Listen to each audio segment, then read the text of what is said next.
What up, fam? It's your boy Dtlf with another episode of Around the League live. We're gonna talk about a couple of things. Obviously, we're gonna touch on the Lakers. We run the league, so that's obviously the first topic of conversation. And then we're gonna talk about Adam Silver. Warning teams about tanking and the standings and what I've seen so far to start the season. But how's everybody doing? Hopefully, everybody's doing good. Let's start off with the Lakers, all right? The main topic of conversation. Lakers are on 2 currently, and we face the Portland Trailblazers tomorrow at noon, right? Early in the morning, I think. I'm not sure if it starts at 11:30 or 12:30. But that should be an interesting one, seeing as how the Portland Trailblazers are currently 2-0. So, that'll be interesting. I won't get too much into that since I got pregame tomorrow morning, but, I look forward to breaking it down. Currently, the Lakers so far in our first 2 games are 7th in defense. So that's the good news. We're a top 10 defensive team this year compared to last year. We weren't even close to top 10. But unfortunately, here's the worst part, okay? I saved the worst for last.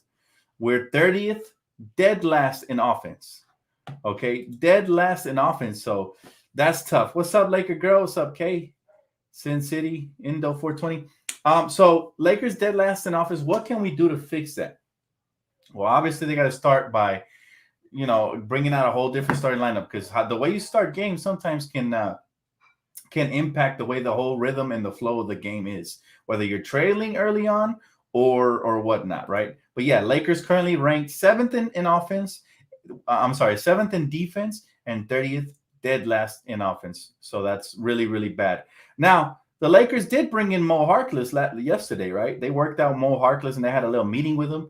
Now, everybody knows Mo Harkless is he's not really known to be a three-point shooter. I think he shot like 35% last year.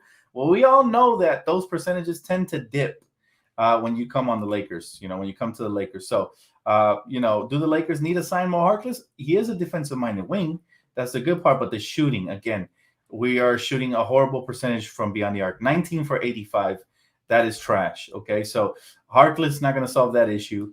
And the good news is that tomorrow, though, Troy Brown Jr. most likely will make his debut, according to head coach Darvin Ham. So that is some good news.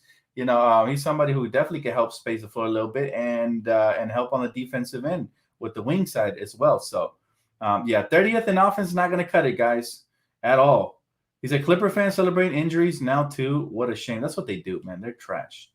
Alicia says, hello, Dan, Pat, Bev, and Westbrook shouldn't be on the floor together equals no floor spacing. 110% agree.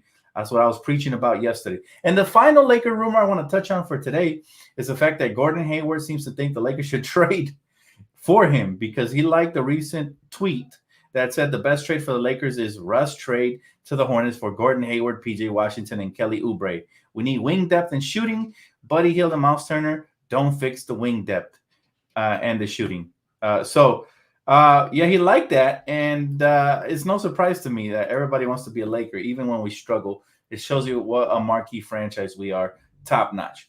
And even though this is around the league, so we got to get to other teams as well. But even though Charles Barkley, Stephen A. Smith, Kendrick Perkins, they've been trashing recently the front office for their poor roster construction, right?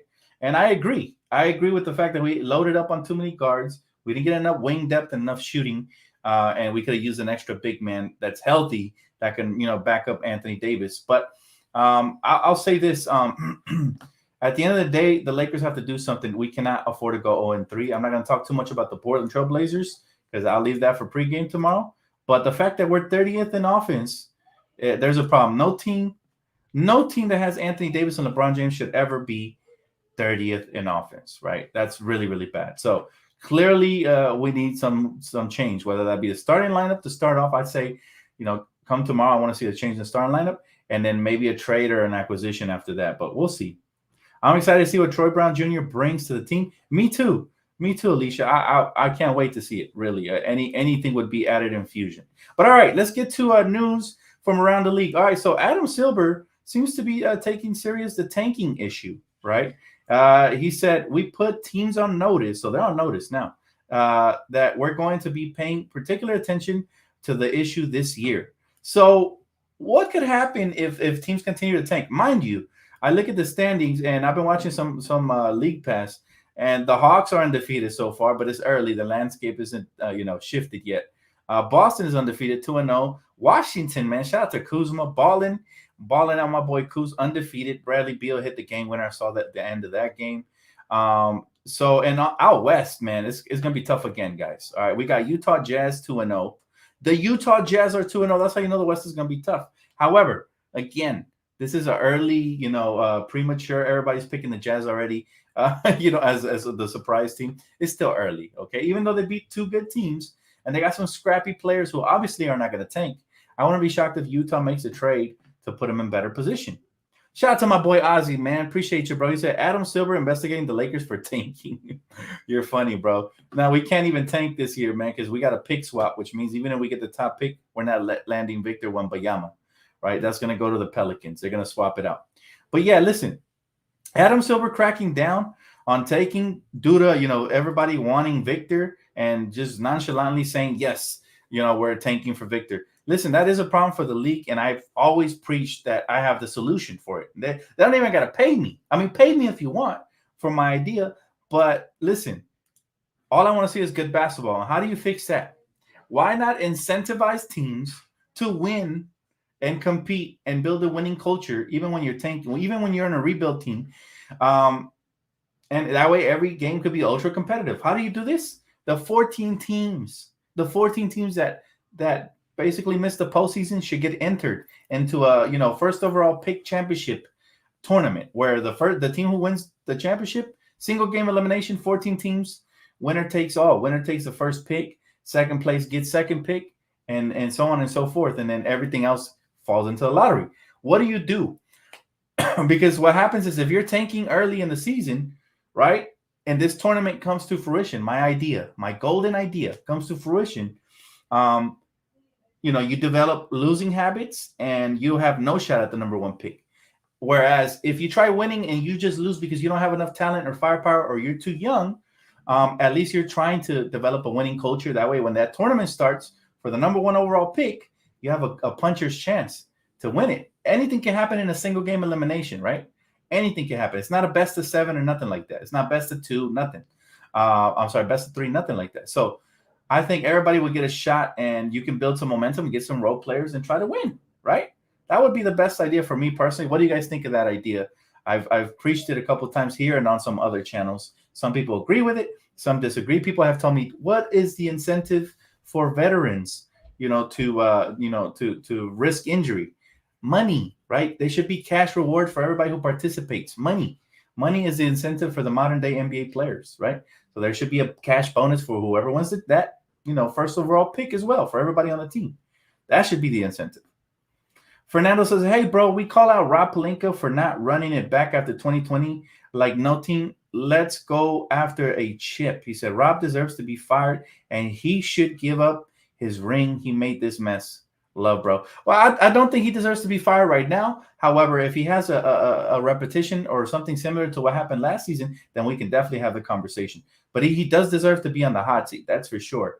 For the past couple of years have been, pretty bad, pretty bad. But yeah, let's see what comes out of Adam Silver, gauging teams, because a lot of teams are still going to tank. And listen, the players on the court are not going to do it. Proof is in the pudding. Look at the standings. The Utah Jazz are 2-0. They should be a tanking team. The Grizzlies are 2-0. They're a good team. Portland's 2-0. They might be a surprise team. New Orleans is one of the funnest teams to watch. If you don't have League Pass, catch them when they're on ESPN or TNT. They are phenomenal. All right.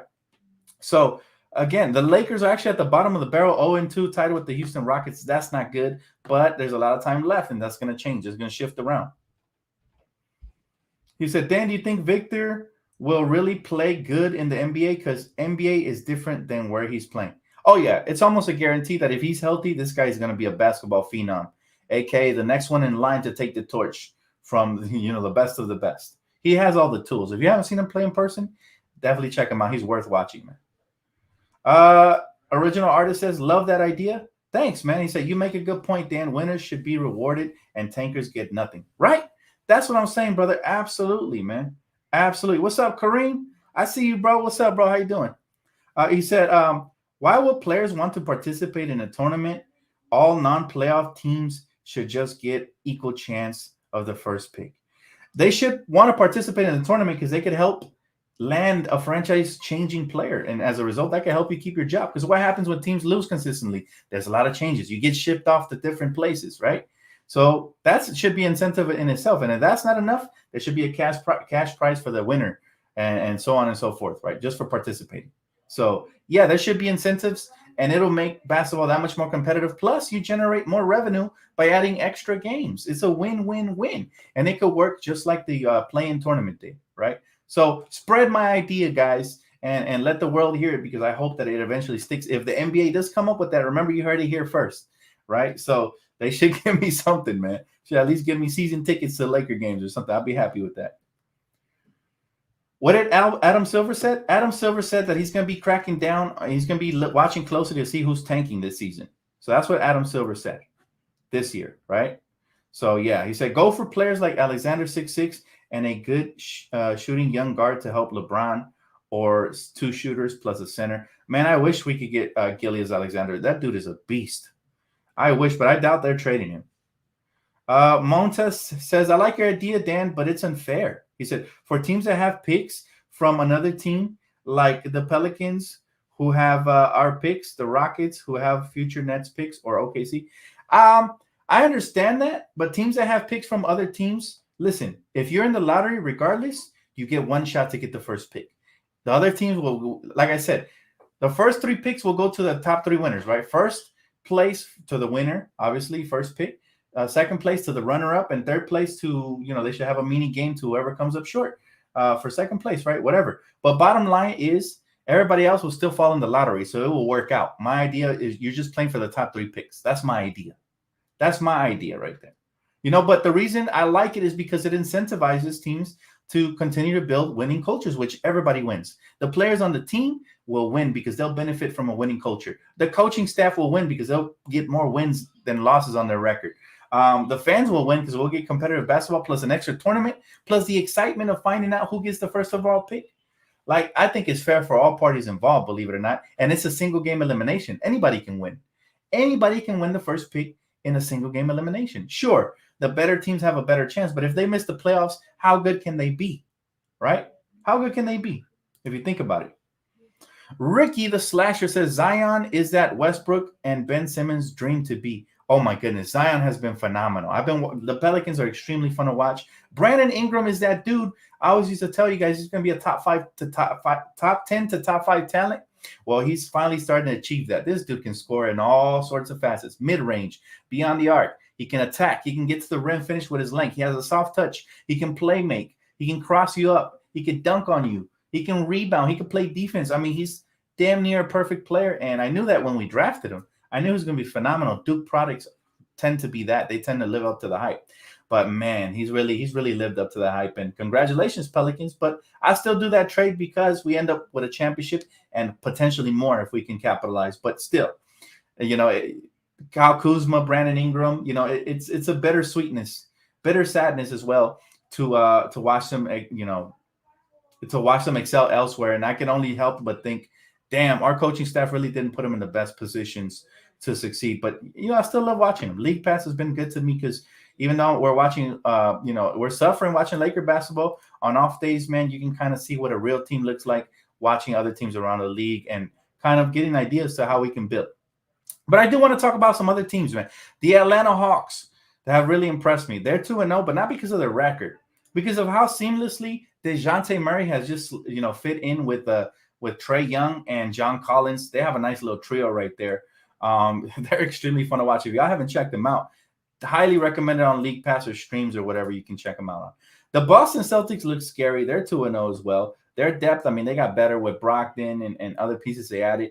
That's definitely going to be a team to watch in the East Coast. Not for me, because I don't like the Celtics. I respect the talent, but I'm saying that's a team to watch out to come out of the East potentially again. Washington Wizards have been probably the surprise team out East. But listen, Kristaps Porzingis is fitting nicely. Kuzma continues to do his thing. He's averaging over 20 plus points per game efficiently.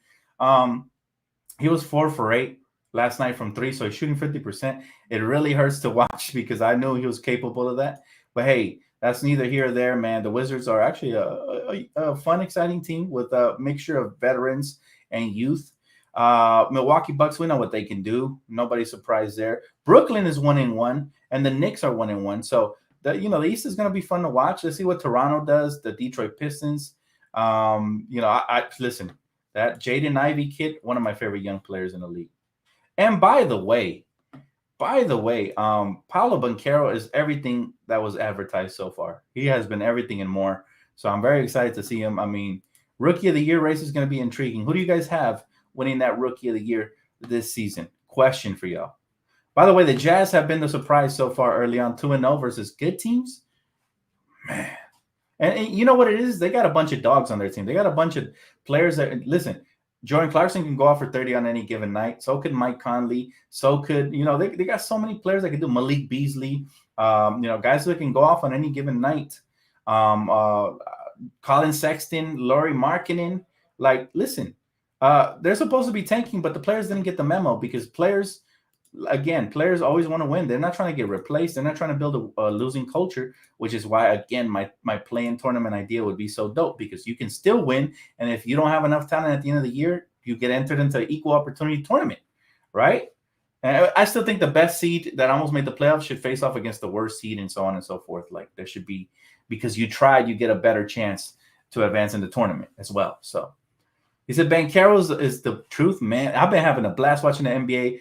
Even the Lakers have been fun. We almost beat the Clippers. We should have beat the Clippers. But the good news is that Anthony Davis back seems to be all right. He's probable to go tomorrow. So just to let you guys know, there is some good news. And again, for those of you that just tune in, we most likely will get to see the debut of one Troy Brown Jr. at the wing position tomorrow. I don't know if he's going to come off the bench or play limited minutes or whatnot, but I'd love to see what he's got. He said Banchero's a 6'10 monster. They got a good one. Can you imagine if he would have fell to the Houston Rockets? Because I'm a big Jalen Green fan. And by the way, he's been killing it. I got him on my fantasy team. But Jalen Green and Banchero would have made a sick dynamic duo. And that's nothing not to knock their current draft pick. But man, it would have been fun to watch. But listen, Orlando's been starving for a star, and it looks like they finally got one in the making. For sure. He said, we need to trade Rob, Genie, LeBron Davis, Westbrook, and even the fans. What? That makes no sense, bro. What do you mean even the fans? So you basically want to be a fan of a different team. There's a lot of other teams out there, bro. He said, did you see Adam Silver said they've considered demoting the worst 1 and 2 NBA teams to the G League? I like it. Again, that's what I'm trying to tell you. They're trying to incentivize teams from not tanking. That's definitely a scare tactic for sure. I mean, that would be very scary. However, that's not a good idea. The best idea is what I said. And that's why I need you guys to share this video, clip the little clip of me, giving out my idea and share it throughout the web. Maybe it goes viral and maybe Adam Silver picks up on it. I think it's a genius idea. A mini tournament for the 14 teams that don't make the postseason, single game elimination, winner takes the first pick, second place, second pick, third place. They have the two teams that didn't make it to the championship game play for the third place, and that's the third pick, and everybody else gets slotted into the lottery. So I think that's a genius idea, and everybody would benefit without the scare tactic of demoting y'all to the G League. But whatever it takes. The bottom line is nobody wants to see a tanking brand of basketball, not even the fans of those teams. Now I get it, some of those fans might be impartial and they might actually want to see the tanking due to Victor being there, but imagine there was another alternate route to getting that player. That would be much better. It's going good, Maurice. How you doing, bro? He said, Dan, I was happy AD shrugged it off. Me too. I'm proud of Anthony Davis. And for as much criticism he's taken for injuries, dude really wants to play all games. However, the franchise still needs to do what's better for him. So if they see him gimpy or whatever, they're going to sit him out. But it seems like he's coming along fine. He's probable, which means most likely he will play tomorrow. And tomorrow, remember, guys, the game is in the morning, so hopefully you guys wake up for pre-game. I will probably be doing it an hour before. I haven't looked at the schedule. I think the game starts 12:30, so that will be 11:30. But if it starts at 12, then it'll be 11, an hour before the actual game. Thanks, Ricky. Appreciate you, bro. He said, what up, Dan? I'm late. What did I miss? We just basically updated you on the Lakers, so definitely you want to rewind that. And we talked about Adam Silver looking at tanking teams, as well as we're talking about teams around the league right now. And right now, I'm going to hop over to the West Coast. What do you guys think of the Memphis Grizzlies so far? I mean, they've been really impressive. Did they finally get the experience they needed last season to make that next leap and maybe get to the Western Conference Finals or beyond? That'll to be determined. But even though I don't like their attitude and how cocky they are, John Moran is a blast to watch play. I mean, we're basically watching a mixture of, you know, Derrick Rose, John Wall, and like, you know, prime Russell Westbrook, like those type of players that were really athletic and quick and shifty. Yeah, Memphis looks really good. If he can, if that young buck right there can stay healthy, the sky's the limit for them because they got the right role players this year. So yeah, very excited. What did Adam Silver say? He basically said he's going to crack down on. He said we put teams on notice that we're going to be paying particular attention to the issue that is tanking. So they might take action in the offseason if a lot of teams end up tanking and it's egregiously obvious, you know. So we'll see. He said Memphis is going to be fun. I want to see Dallas versus Memphis in the playoffs. By the way, tonight, League Pass alert. If y'all got League Pass or streams or whatever, Dallas faces, you know, we get Luka versus John Morant. So that's definitely a must watch. My family's here. I'm gonna sit down and try to watch it with them, man. Yeah, that's gonna be a damn fun game to watch. So let's see, man. It's early, you know. Teams still trying to shift an identity. You know, they're trying to form some sort of a consistency, but it is always fun to watch. Great times to be a Hooper fan. It is, man. I just hope our Lakers get it together. That's all. If the Lakers had it together, man, listen, they gave me hope versus the Clippers when they played that phenomenal defense. And the fact that we're ranked 7th in defense lets me know that they're buying into Darvin Ham's system. Now all we need is some shooters who can put the ball in the hole and help open up everything inside for AD and LeBron and even Lonnie Walker, who seems to be an elite slasher. He said DTLF Jazz somehow beat the Wolves and the Nuggets. They better trade their vets. Facts. And I think if they truly want to tank, that's going to be the way to do it. You have to trade those vets. You can't get, you know, if you get greedy early on, it might end up costing you on the back end. And I call that basketball karma anyways, because they don't deserve the number 1 pick. Listen, I might be in the minority here, but I do not want to see Victor Wembanyama go to the Utah Jazz. Like, no, please. You know, go somewhere fun like New York or Charlotte to play with LaMelo or, you know, somewhere fun like that. That's where I would like to see him go.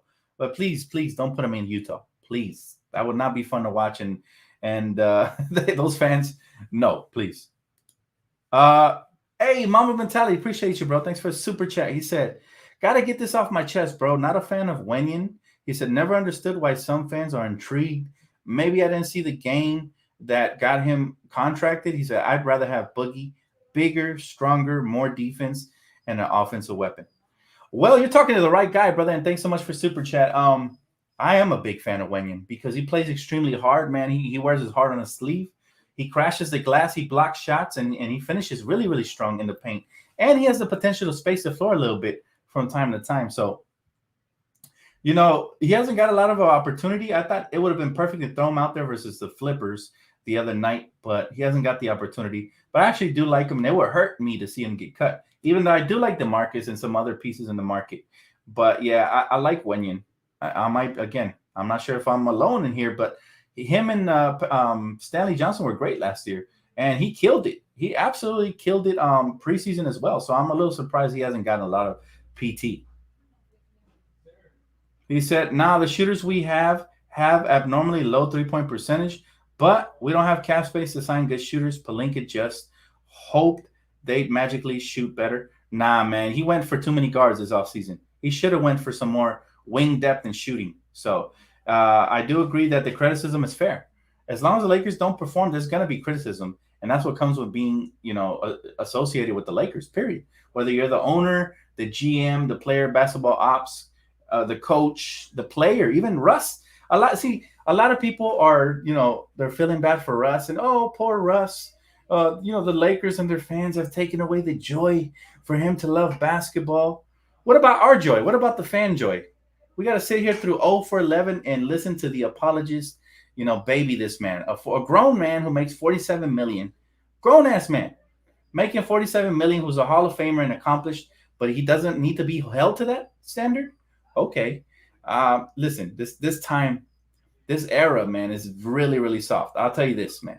I'm not just talking about the basketball. I'm talking about the cancel culture. I'm talking about everybody who pretty much cries about everything. Like, stand-up comedians cannot say jokes nowadays, and they get taken as serious and offensive. Like, they're jokes, man. It's okay to laugh at ourselves once in a while. It's what makes the world go around. It makes it better for everybody. Listen, The Westbrook jokes, I don't disrespect. I would never call him that to his face or nothing like that. But they're funny. Come on, they're lighthearted jokes that Bob the Builder are like.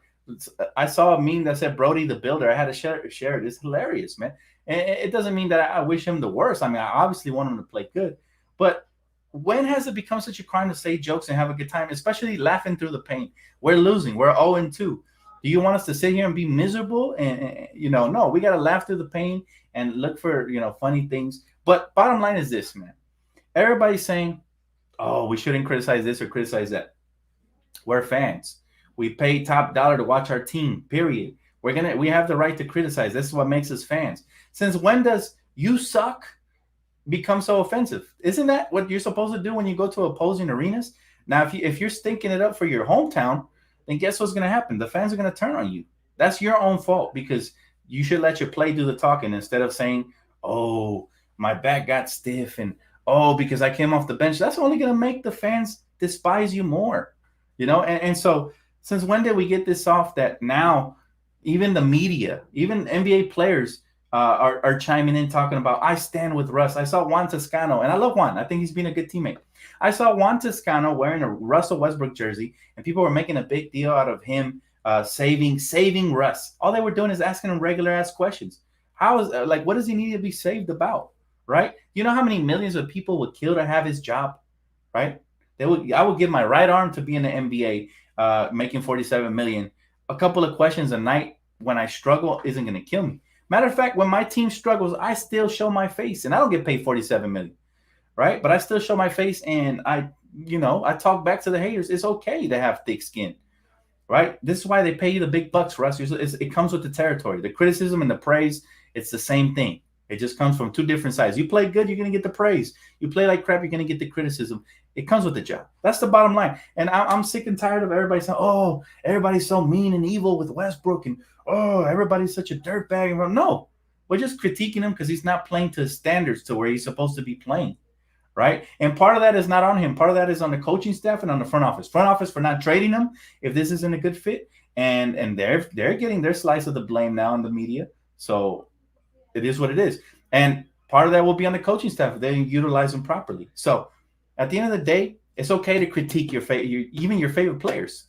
Even my favorite players, when Kobe, God rest his soul, was still alive, I would definitely critique him, man. And it's constructive. It's never to put him down. It's never because you don't want him to succeed. It's the opposite. So that goes for everybody around the league. All the little softies out there talking about, oh, I stand with Russ. He's a professional. It's like, okay, then act professional. You know what I mean? Like, bro, that's crazy. That's ridiculous to me. Are we really? And anybody that wants to argue with me, I will read your comments. I don't care.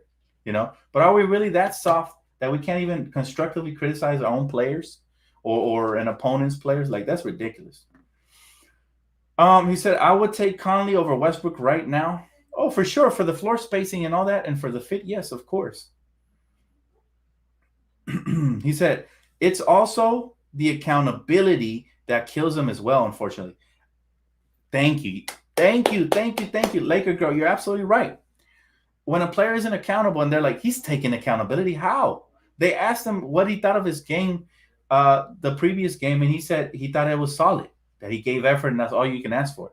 No, you're the starting point guard for the Lakers. We need buckets, bro. And if you're not hitting buckets, then hit the pine. Ride the bench, take one for the team. Maybe somebody else can catch a rhythm and space the floor better with LeBron and AD. You understand what I'm saying? So,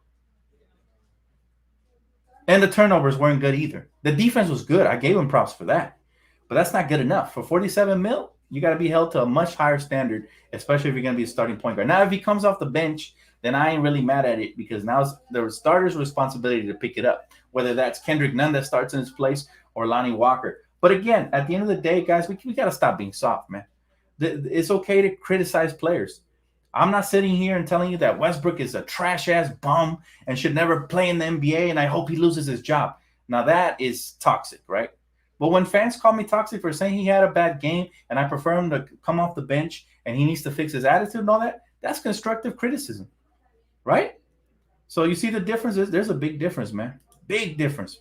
Big difference between hater, which I am not a hater. I've never hated on nobody. I wish everybody the best. versus constructive criticism and you wanting them to do better. If they're not doing their job right, you want them to get replaced. That's common sense, right? JJ Ramirez, appreciate you, bro, for super chat. He said it's like watching AI all over again. You know what, man? And that was, I think that was my biggest fear with Russell Westbrook is that he would, when he declined, he wouldn't allow his ego to decline as well, right? Because you kind of have to match your game. It's all right if you're cocky, you could back it up. I didn't mind him being cocky in OKC when he was backing it up. He was a beast. He was a dog. I didn't mind him being a dog for UCLA. But when, listen, Juan Toscano's wearing your jersey in practice. Why aren't you wearing his? You understand what I'm saying? It's always like take, but never give, right? Why aren't you being unselfish? You know what I'm saying? Like, why aren't you coming to the defense of your teammates? And why are you throwing your coaching staff under the bus talking about, oh, I was injured because I was brought off the bench? You see what that's the difference. Your teammates are being selfless. You got to match that energy.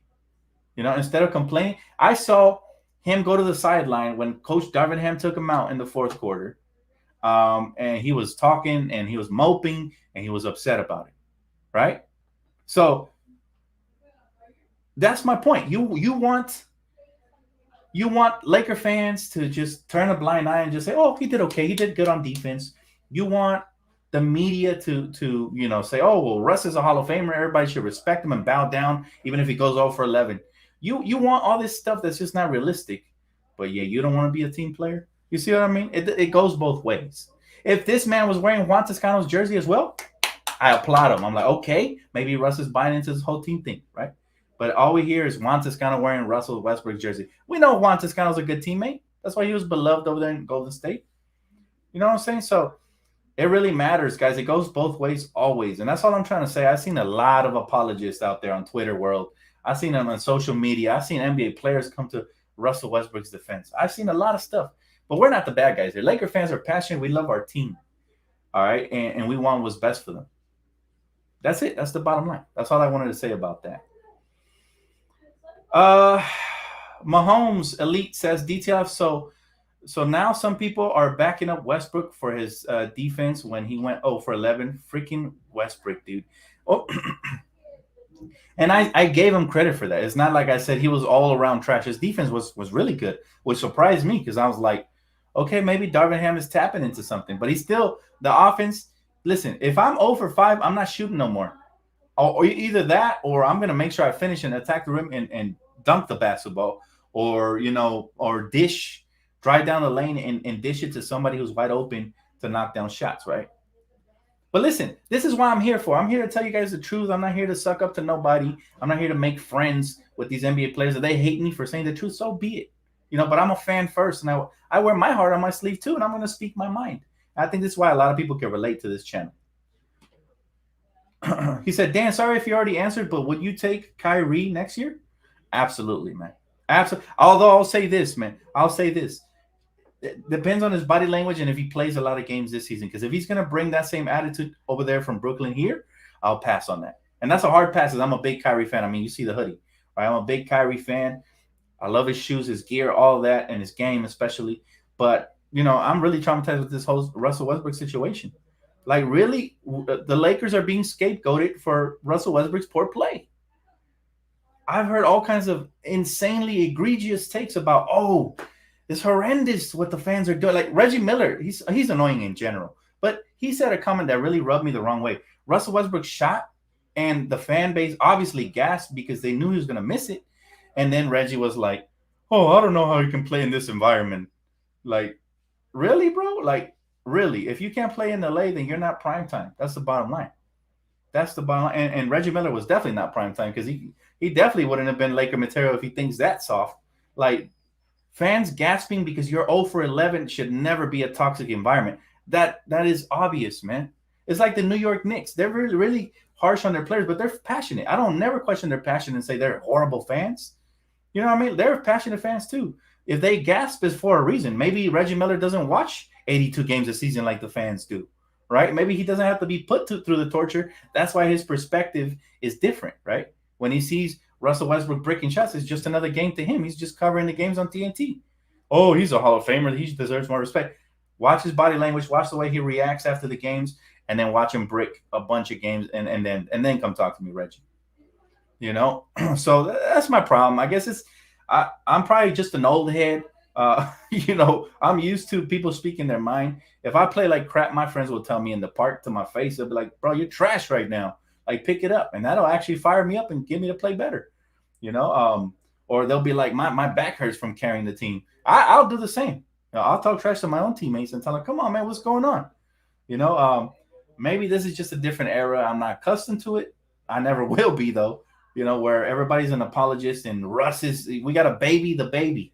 Like, no, he's $47 million superstar athlete, Hall of Famer, who's not playing up to those standards, and so he needs to get called out on that. Especially when he's calling out his own coaching staff, his teammates in the offseason, and doing all this extra antic stuff. If he was just quiet and humble about it, then maybe Laker fans would ease up on him. But he's doing worse for himself. Indo 420, my boy, appreciate you, man. He said the pride comes before the fall. Russ attitude stinks. You see what I mean? It just adds to my point. And again, I don't want to make this a Russell Westbrook video, so I'm gonna hop off the topic. But I just wanted to address that really quick because it bothers me to see all these softies on the internet talking about, oh, everybody's overreacting to Russ. No, it's not just 2 games. It's a whole season last year of this, and it's a repetition of it, right? So, all right. Moving on, let's see. What other teams did I want to talk about? Golden State. I actually want to talk about Golden State because they lost yesterday. At one point, they were getting whooped by Denver, and they lost. Obviously, they're still going to be a great team. They're stacked for obvious reasons, right? And they're the defending champs. But I don't know, man. My gut is telling me they're not going to repeat due to what happened earlier. And unless somehow they squash it and they get really close again, which would be weird. I just don't see them repeating. Will they probably get to the Western Conference Finals? Maybe even to the finals? Maybe. They have the talent to do it. But listen, I like Denver's depth. I really do. I think they're my dark horse in the West right now. As constructed, no trade, pre-trade for our Lakers and everything. I think Denver has a good chance of coming out of the West. They're really, really deep as a team. As a unit, they're extremely deep.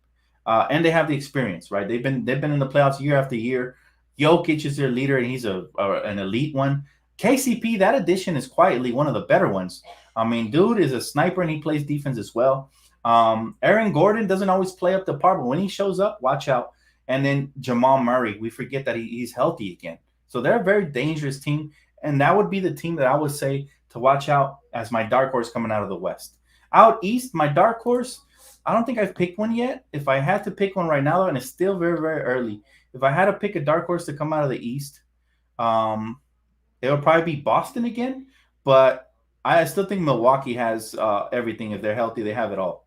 So, but the East is more up for grabs because there's a couple of teams out there that are interesting. I mean, Philly is 0 for 2, but I like their depth. Once they start gelling, watch out. Even though I'm not a big fan of James Harden and Joel's always hurt, but I do like Tyrese Maxey. I love the acquisition of PJ Tucker. Once he starts, they start finding him for those corner threes. And the dude's just a pesky defender in a 7-game series. They don't want to see him, So Philly is up there for sure. I think I do like Philly a little bit. Who else was surprised out east? Let me see. Brooklyn. I have no faith in Brooklyn. I don't. Ben Simmons is a huge liability because he doesn't knock down shots, and when they sag off of him, that's going to be basically you're playing 5-on-4 offensively, right? Almost like Westbrook, right? Similar. The only good thing with him is he's a better playmaker and a good defender, and he has good size. But I just don't believe in Brooklyn. They don't have enough defensive players out there that I like. The detail of the Pelicans look good with Zion. That man plays nothing but bully ball. It's awesome to see. I know, right? Zion is making it popular again to attack the rim because for a while there, we were watching an NBA where in fast breaks, everybody just spots up for threes, and it drives me crazy. The Lakers did this other night versus the Clippers, but that's neither here or there. Like, drive to the basket, you got numbers, right? But yeah, I hope Zion changes the game up because not to hate on Curry, he is elite and all that, but he changed the game for the worse. Now everybody wants to take 4-point shots at the half court and shit. Like, nah, bro. Like, play the higher percentages, right? If you can knock those down, by all means, but a lot of these players can't knock them down. They're just jacking up threes. Or as my brother Josh likes to say, janking up threes. I'll make fun of him. He made up that word. He said, hey, what's up, Dan? He said, it's Mercury Mike. He said, how did you feel about the last game? I don't know why we're not going with the basic point guard, shooting guard, small forward, 2 center lineup. It's really hurting us. Yeah, I feel exactly the way you feel, man. I don't like the starting lineup, and I was encouraged by the defense. And for those of you, for those of you that are just tuned in late, I mentioned earlier we are dead last in offense at 30, so we clearly have to address that. It starts with the starting lineup. It might have to take a trade or two, and obviously acquiring some shooters would definitely help. But there's no excuse for being 30th ranked in the offense where you have LeBron James, who's still obviously he's still a young man. He's out here blocking shots, dunking on people, and Anthony Davis. You can't have those two and be 30th ranked. So you're doing something wrong, Darvin. You got to fix that. But the defense is top 7 so far. It's only a small sample size, 2 games, but top 7. I'm happy with that. We weren't even close to top 10 last year, right? So they're buying in defensively. The shots aren't falling. We got to look for other ways to be effective, right? That's how I feel about that one, bro. The 3-point shots, Lakers in love with them, but can't make it. Yeah, if you can't shoot maximum, I want you shooting 23s per game max. Everything else should be mid-range or inside. Period. I don't care about the floor spacing, excuse, none of that. You got to play to your strengths. What's good, Eric? How you doing, bro? He said, listen, I don't like the Clippers, but the team is so deep. I can't believe I'm saying it, but we need to match that. I don't buy their depth. I'm not. Listen, if anything, they should be concerned because Kawhi didn't look good that first game. He looked stiffer than a dinosaur's fossils, man. Like, dude was out there barely moving. What he had, but part of that was due to our good defense, but still, he looks stiff. All right, and Paul George is Paul George. We definitely clamped him up per usual. Just a fan, appreciate you, bro. He said, great job, DTLF as usual. Thanks, bro. He said, how is it that the Lakers went out and they get Damian Jones and Thomas Bryant, yet continue to use AD at the 5? I would like to see the other bigs get a consistent chance. And you know what, man? And again, it's not to pile on Westbrook, but the reason they're doing it is because if you put AD at the 5, you could afford to have another non-shooter out there. However, you can't afford to have 2.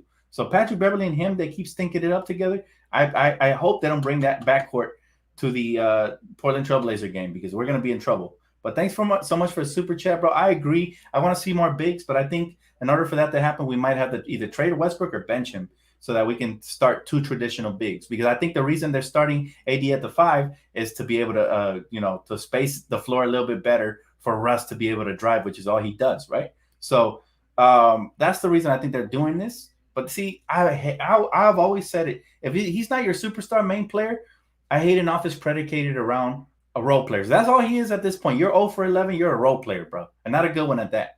I don't care about the 47 million or the history. It's what can you do for me lately? And so if Russ is 0 for 11, he's a role player. And if we're building an offense around a role player, that's definitely a problem. So thanks so much for super chat, bro. Appreciate you. Alex, thank you, man. He said, sadly, unless a trade happens, we won't be going nowhere then. Something's got to give. I agree with you. Even before the season started, this team was definitely needing a trade. Okay. And more so, if we go 0-3, I expect something drastic to happen. So I'm definitely not rooting to go 0-3, especially in the West. You don't want to fall in a hole early where you have to win 3 games in a row just to get even at 500, right? And especially with the tough schedule we got, trust me, you don't want to go 0-3. So again, must win. Every game should be played like a must win, but I think this Portland game, and they're coming off of a win, an impressive win. What was it, last night? Well, Damian Lillard went off. But yeah, Portland's gonna be tough. They're gonna be tough. They're 2-0 for a reason, and like I said, they got Dame. They added Jeremy Grant, but again, I don't want to talk too much about it. I'll save it for tomorrow pregame. He said, I think our next rule should be not having 2 point guards on the floor at the same time. It needs to be avoidable at all costs. We need to play from the inside out and start really making teams work. You couldn't agree better. Couldn't have said it better myself, Mike. Absolutely, brother. And that 2 point guard BS, 1 center, I think it should be opposite. 2 centers, 1 point guard, and a bunch of wings out there on the floor. Hopefully Troy Brown Jr. comes in and he gets heavy minutes somewhere if he can be effective for us. But we're going to need him to knock down shots and play good defense. So hopefully, I'm excited to see him play tomorrow. I want to see what he's got. He's young, so you never know what to expect from those type of players with youth. Hey, Dan, would you want Gordon Hayward? I like his talent. I think he would be phenomenal. Obviously, he's a wing, but that he's injury prone. And I don't like his contract. For those 2 reasons, I'd probably say no to that. But if you're desperate and you're the Lakers, they might have to look at something just like that if they can't find a better deal elsewhere, unfortunately. What about the Hawks, Dan? Big fan of the Hawks, man. I love watching the Hawks play. Whenever they don't play the Lakers, of course. But Trae Young is one of my favorite young players, and he's killing. I the Dejounte Murray fit. We knew it was going to be good, but damn, this dude. It reminds me of when we acquired. And again, not comparing the two players, but the chemistry wise, I'm making the chemistry comparison of when the Lakers acquired Powell and Kobe, and Kobe and Powell just they seem like they've been playing forever. Well, that's what I saw from Trae Young and Dejounte Murray. Chemistry wise, you couldn't tell that they were just formed this offseason. And John Collins, man, they're lucky they didn't trade him, because there were rumors that he was on the chopping block. John Collins is nice. Clint Capella does the dirty work down low. They did trade Herter. I was a little bit surprised they traded Kevin Herter, because I liked him on the Hawks last year. But I think this is a big year for a couple of the other role players to step up, right? I forget his name. The wing player that starts for them. I like him a lot too. The Lakers drafted him. We traded him in the package for AD. But yeah, the Hawks are gonna be fun to watch for sure. I tune in from time to time on League Pass. He said this is not Hawk Chat. This is around the league, bro. We could talk about every team. I reserve a specific day to talk about every team, because I didn't want comments like these ones right here. So his question is fair, and I enjoy talking about other teams as well, especially when the Lakers aren't playing. So yeah, let the man be, man. Let the man be. He asked me about the Hawks, and it's around the league, brother. I'm not sure if you read the title, but yeah, we're gonna talk about every team. Any question on any team, we're gonna talk about it today.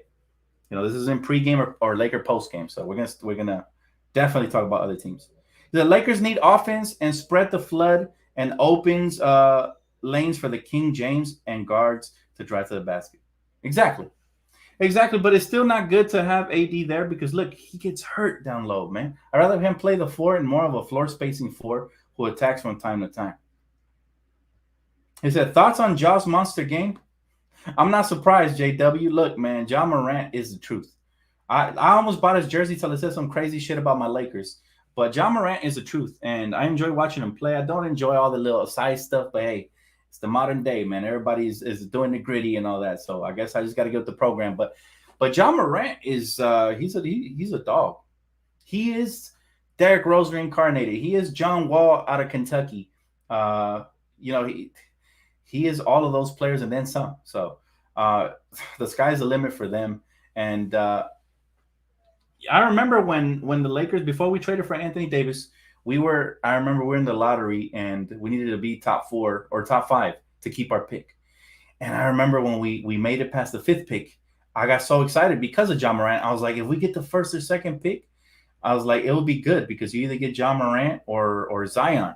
And I was really excited for Ja, because I saw him play in college, and I wanted him to be our future point guard, to be honest with you, because I knew he was going to be a beast. But it didn't happen that way. We ended up with the 4th pick. We traded at DeAndre Hunter. That's the guy I was talking about for the Hawks. We ended up trading him in the package for AD, and then they flip him over to the Hawks. So yeah, but it's funny how it's hilarious how something like the lottery could change so many franchises, so many different destinies for whole cities. So I think that's what's so fun about the NBA, and everybody's wondering who's going to get blessed by Victor Wembanyama. So that's the current question. He said, Dtlf, should Rob call the Spurs for McDermott and Josh Richardson for Russ? If we don't have to give up 2 first-round picks, sure. And that Jacob Pirtle is a good addition as well if he becomes available. But again, the San Antonio Spurs don't really like to deal with the Lakers. That's something I've always seen. And remember when we were trying to trade for AD, Greg Popovich got on the phone and was telling the Pelicans not to do it. So he said, yo, Dan, what do you think about the Spurs package? I like it. I like the pack. At this point, I like anything that brings shooting and size to the roster. Wing depth, size, and shooting, I like it. So, I don't mind. You said Memphis is good with or without Ja. They're good, but they can be great with Ja. Ja is that dude, man.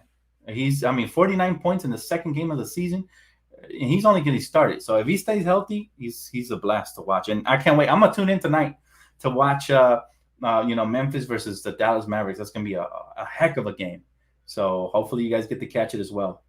But all right, guys, it's gonna wrap it up for me for Around the League. I will, if the Lakers, whenever the Lakers play on Thursday, I won't be doing Around the League, so I'll probably move it to like an off Laker day and do it, so that way we can fully focus on the Lakers when they play.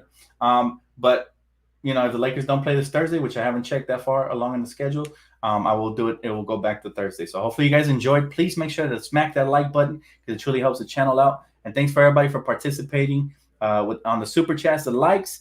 And if you already haven't, please subscribe. And also, quick little shout out to my sponsor, Prize Picks, man. It's the perfect time to get in. It adds a different type of excitement in watching games around the league. So definitely check it out. Promo code DTLF if you guys want to to test it out. So let me know, guys. I'll also be doing videos on the second channel with Prize Pick entries. We've already hit the jackpot on day one. Haven't got lucky ever since, but I will continue dropping content on my second channel for Prize Pick. So definitely stay tuned, keep it locked, and I'll see you guys here tomorrow for pregame. All right, enjoy the rest of your day. Peace out.